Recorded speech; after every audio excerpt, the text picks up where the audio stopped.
Ever notice how some people just kind of roll with the punches? Mm-hmm. Like stress just bounces right off them? Yeah, yeah. Today, we're diving deep into Okay. that enviable trait resilience, Right. and we're going way back to 1973 for this one, Okay. with a speech by Spencer W. Kimball. Kimball, he was a prominent religious leader, Mm-hmm. but the thing about him, he really had this knack for these insightful messages Yeah. about family, society, really timeless stuff. Right. And honestly, even if you're not religious, Yeah. stick with us for this one, because what he's saying, it's surprisingly relevant, you know? I love it when we unearth these gems. Yeah. So set the stage for us. What's the core message here that grabbed you? Well, he comes right out the gate with this bold statement Okay. about family. Yeah. Being like the bedrock of society, Yeah. the absolute key to like instilling values, Mhm. building character. Mm-hmm. He says there's just nothing else that can really do it quite like family can. Right. And he argues that without it, Yeah. without that strong foundation, Mm. things kind of start to crumble, you know, for individuals and for society. He does not mince words. No, he doesn't. So how does that tie back to resilience then? Well, he uses this really vivid analogy. Okay. He says a strong family, it's like a duck. Okay. You know the one that stays dry, Right. even when it's surrounded by water? Otter off a duck's back. Yeah. Exactly. Okay. It's that protective layer Mhm. that helps kids navigate the world Yeah. and not get totally overwhelmed by all the negativity. I love that analogy. Yeah. But it's not just some nice-sounding idea. All right. There's actual science behind this. Oh, absolutely. Yeah. Researchers today, they call it secure attachment. Okay. And studies show that when kids have that secure, loving upbringing, Mm-hmm. they develop these neural pathways Wow. that actually help them regulate stress Okay. and cope with challenges. So it makes them more resilient. Exactly, even as adults. So it sounds like those family dinners, Mhm. those bedtime stories, Yeah, even the occasional squabble, it's all part of the training. it all plays a role. Yeah. Yeah. Even if we don't realize it at the time. And to illustrate this point, Okay. Kimball shares a story about this Yeah. Air Force major. Yeah. This guy's a pilot, thousands of flight hours under his belt. Wow. Ain't top of his game, Okay. but he had a secret weapon. Now you've got me on the edge of my seat. Okay. Was a secret. Prayer. Before every single flight. Wow. He would pray. It was a ritual Okay. instilled in him by his family, and it became a source of strength for him, Wow. especially when he was facing the unknown. That's a pretty powerful example Yeah. of how something so simple like a ritual can be grounding Mm-hmm. in those high-stress situations. It's like a touchstone. Yeah. And it's fascinating because you don't have to be religious for this to work. Okay. Think about your own life, right? Yeah. Maybe Okay. it's meditation. Mm-hmm. Maybe it's journaling. Yeah. Even that first sip of coffee in the morning. Right. We all have those little rituals that help us center ourselves Totally. and face the day. Yeah. Yeah. I like that a lot. It's like having that touchstone, Yeah. that routine Mm-hmm. that reminds us what matters, Absolutely. even when everything's chaos. He actually says, Yeah. if ye are prepared, ye shall not fear.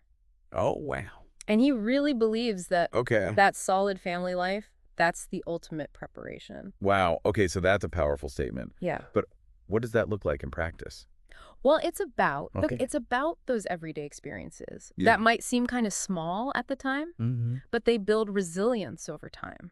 Give me an example. Like learning to resolve conflicts within a family Yeah. Yeah. that can equip us to handle disagreements out in the world, you know? Right. More constructively. Yeah, exactly. So families become these training grounds. It's like a microcosm Right. for navigating all the ups and downs Oh, of life. relationships, dealing with disappointment. Yeah. Mm-hmm. All those things we need. It's all there Yeah. to Yeah. thrive. And Kimball actually, Yeah. he points to some historical events What to is that? illustrate this point. Yeah. He talks about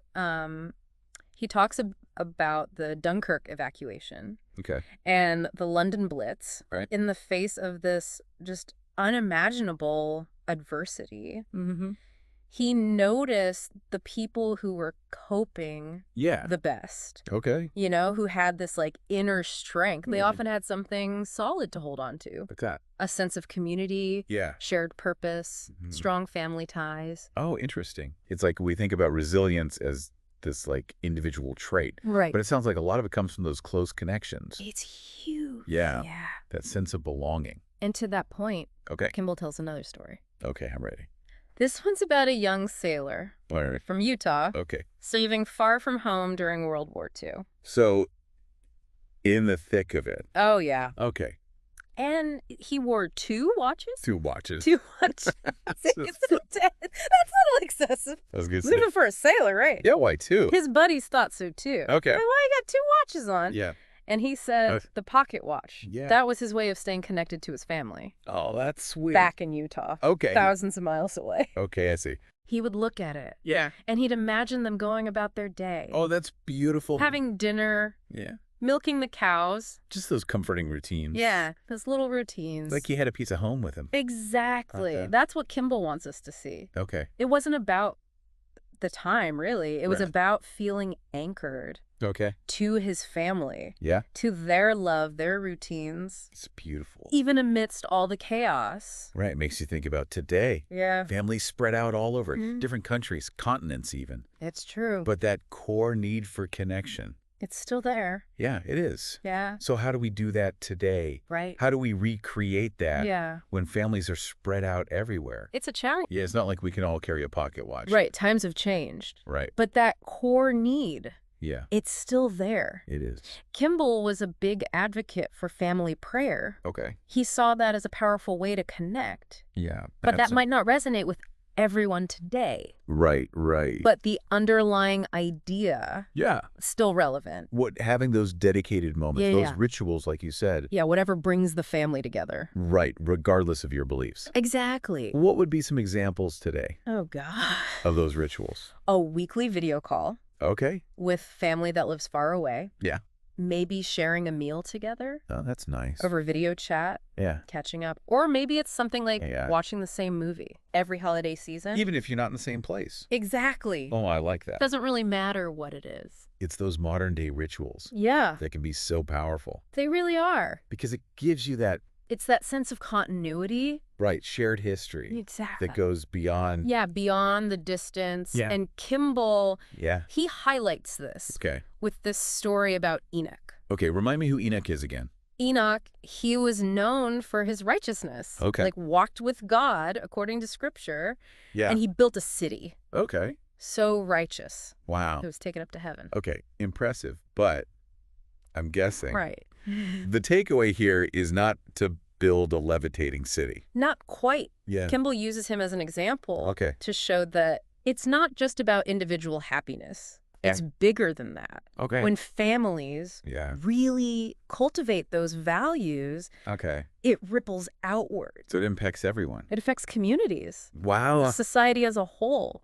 So it all comes back around to what you were saying. Exactly. Their families are the bedrock. It all starts there. Yeah. That foundation. Wow. This has been, It's really fascinating stuff. it has been. Yeah. We've gone from those early childhood experiences Mhm. to rituals, Yeah. even Enoch.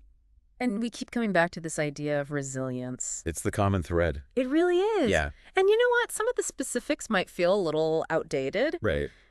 but that core message, Yeah. it's still relevant today. It is. Building resilience, it's a process, right? Mm-hmm. And it's something we can all work on. No matter what your family looks like. Exactly. No matter where you are in the world. I love that. Yeah. As we wrap up here, Okay.